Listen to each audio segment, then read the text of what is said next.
مفتی صاحب، حضرت عمر رضی اللہ تعالیٰ عنہ کے بارے میں آتا ہے کہ جب وہ راستے سے گزرتے تھے تو شیطان اس راستے سے نہیں گزرتا تھا۔ اس طرح حضرت ابوبکر صدیق رضی اللہ تعالیٰ عنہ کے بارے میں تو نہیں سنی، تو کیا اس سے حضرت ابوبکر صدیق یا انبیاء کی توہین تو نہیں ہوگی کہ انبیاء کے بارے میں تو ایسی بات نہیں ہے؟ میں ایک سوال آپ سے کرتا ہوں کہ جب عمر حضور کے صحابی ہیں، انہیں دیکھ کے شیطان راستہ چھوڑ جاتا ہے، تو جو نبی ہے، جو عمر کا بھی ایمان ہے، اس کو دیکھ کے شیطان ٹھہرے گا؟ یہ توہین کہاں سے آ گئی؟ یہ توہین تو تب ہو جب آپ اور میں کوئی اپنی طرف سے کوئی جملہ اندر ڈال کے کہہ دیں۔ یہ فرمان تو رسول اللہ صلی اللہ علیہ وسلم کا ہے، تو حضور علیہ الصلوۃ والسلام خود فرما رہے ہیں، یہ توہین کیسی ہے؟ رہ گئی ابو بکر صدیق کو دیکھ کر شیطان ہٹتا ہے نہیں ہٹتا؟ بالکل ہٹتا ہے۔ کس نے کہا؟ حضرت عمر کا رتبہ تو امت میں دوسرا ہے، اس دوسری شخصیت کو دیکھ کے شیطان راستے سے ہٹ جاتا ہے، پہلی شخصیت کا رتبہ تو ان سے بڑا ہے۔ ابو بکر تو حضرت عمر کے بھی امام ہیں۔ میں آج بھی دیکھتا ہوں شیطانوں کو ابو بکر کا نام لیں، شیطان کا منہ سمجھ آ جاتا ہے کہ شیطان ہے یا مسلمان ہے۔ ابو بکر پیش کر کے دیکھ لیں، ابو بکر پیش کر لیں، سمجھ آ جائے گا کہ یہ شیطان ہے یا انسان ہے۔ میں نے تو بہت عرصہ اس طرح کے معاملات دیکھے ہیں۔ صحابہ کرام میں بعض صحابہ کرام ایسے ہیں جن کو پیش کرنے والے سے سامنے والے کا چہرہ بتاتے ہیں کہ اس کے دل میں ایمان ہے یا شیطان ہے۔ آپ حضرت ابوبکر کو پیش کریں، حضرت عمر کو پیش کریں، حضرت عثمان کو پیش کریں، حضرت علی کو پیش کریں، اما عائشہ کو پیش کریں، حضرت معاویہ کو پیش کریں، پھر شکل دیکھیں سامنے والے کی، آپ انجوائے کریں گے کہ واقعی آپ کی شیطان سے ملاقات ہو گئی ہے، شیطان ان کے چہرے میں نظر آ رہا ہوگا آپ کو۔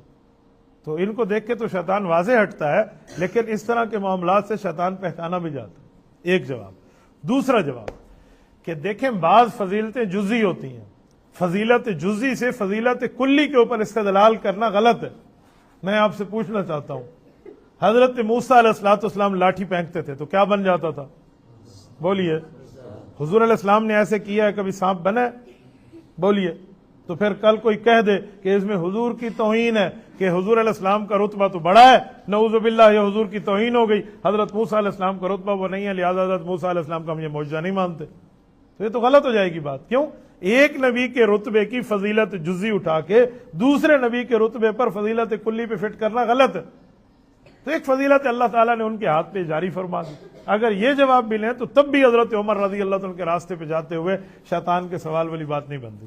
بہرحال یہ سوال بھی انٹرنیٹ پر وائرل ہے، اس کا آپ سے تعلق نہیں ہے، آپ نے وہاں سے اٹھایا۔ میں نے جان بوجھ کے اس کا جواب دیا ہے کہ بعض شیطان پھر اس سوال کو اٹھا کر آگے جملہ کرتے ہیں۔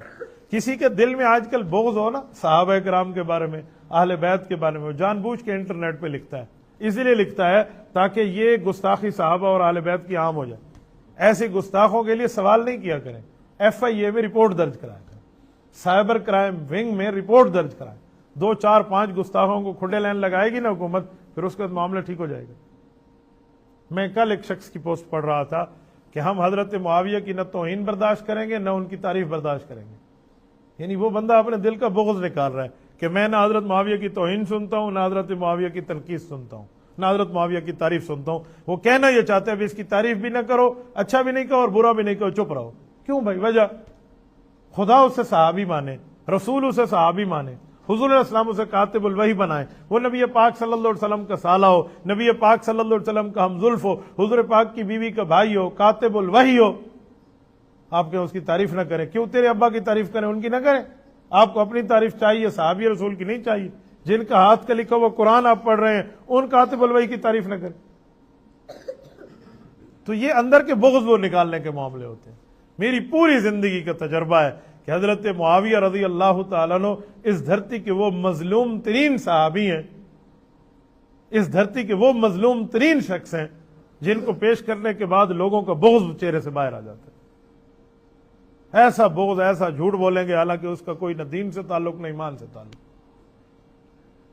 حضرت معاویہ آپ پیش کر کے دیکھیں اور لوگوں کا چہرہ دیکھیں۔ اس کے بعد 4 دن پہلے کی بات، میں ایک مجلس پہ تھا تو ایک شخص نے مجھ سے سوال کیا کہ آپ نے حضرت معاویہ رضی اللہ تعالیٰ کے حق میں کتاب لکھی ہے، تو یہ آپ نے کیوں لکھا ہے؟ ان کے بارے میں تو خاموش رہنا چاہیے تھا۔ میں نے کہا آپ کی اسلامی تعلیم، میرے سوال کا جواب دیں۔ میں نے کہا میرے سوال کا جواب دیں، مجھے پتہ چلے جاہل ہے یا عالم ہے، میں کس طرح جواب دوں؟ آپ کی کیا اسلامک ایجوکیشن ہے؟ کیا پڑھا ہے آپ نے اسلام کے بارے میں؟ کخ بھی نہیں پڑھا تھا، 2 4 ادھر ادھر کے جملے سنے۔ میں نے کہا خدا کے بندے، حضرت حسن اور حضرت حسین نے حضرت معاویہ کے ہاتھ میں بیعت کی ہے، ان سے گلے ملے ہیں، ان سے وظائف قبول کیے ہیں، 54 صوبوں کی حکمرانی انہیں حوالے کی ہے۔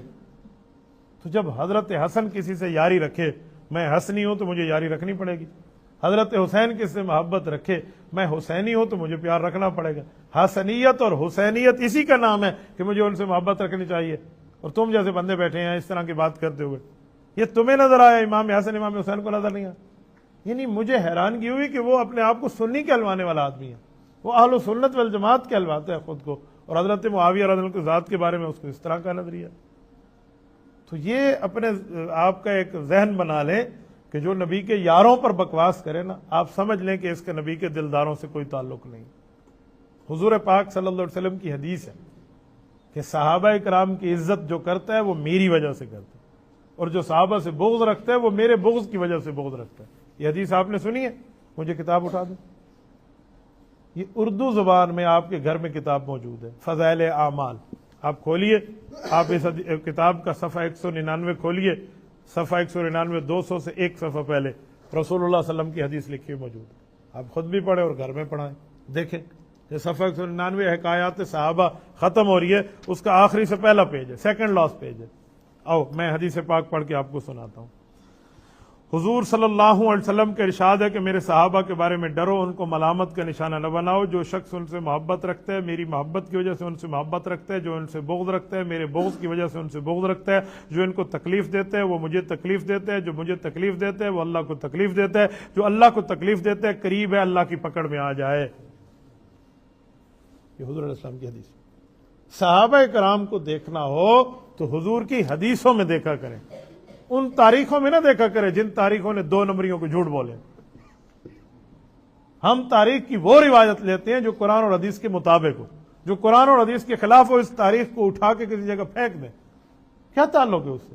تاریخ میں یہ بھی لکھا ہوا ہے کہ داؤد علیہ السلام کا ایک ساتھی تھا، حضرت داؤد نے اس کو جنگ پہ بھیجا، بھئی یہ قتل ہو جائے، قتل ہونے کے بعد اس کی بیوی سے میں شادی کر لوں۔ لو، یہ وقت کے نبی کے لیے لکھا ہے جن پہ زبور اتری ہے، آپ مان لیں گے اس کو؟ قرآن کہتے ہیں وَكَذَلِكَ لِنَصْرِفَ عَنْهُ السُّوءَ وَالْفَحْشَاءَ، نبی وہ ہوتے ہیں جس سے برائی کو ہم دور کر دیتے ہیں، اور یہ اس طرح کی برائی اٹھا کے کوئی راوی آ کے سنائے تو اس راوی کو دریائے راوی میں ڈالو، اس کا اسلام سے کیا تعلق ہے؟ تو یہ رسول اللہ صلی اللہ علیہ وسلم کی حدیث ہے، آپ اسے اندازہ لگا لیں کہ نبی پاک صلی اللہ علیہ وسلم فرمائے صحابہ کے لیے محبت، اور ہمیں انٹرنیٹ کی وائرل پوسٹ صحابہ کرام سے بغض دکھا دے، تو اس کا اسلام سے لینا دینا کیا ہوگا؟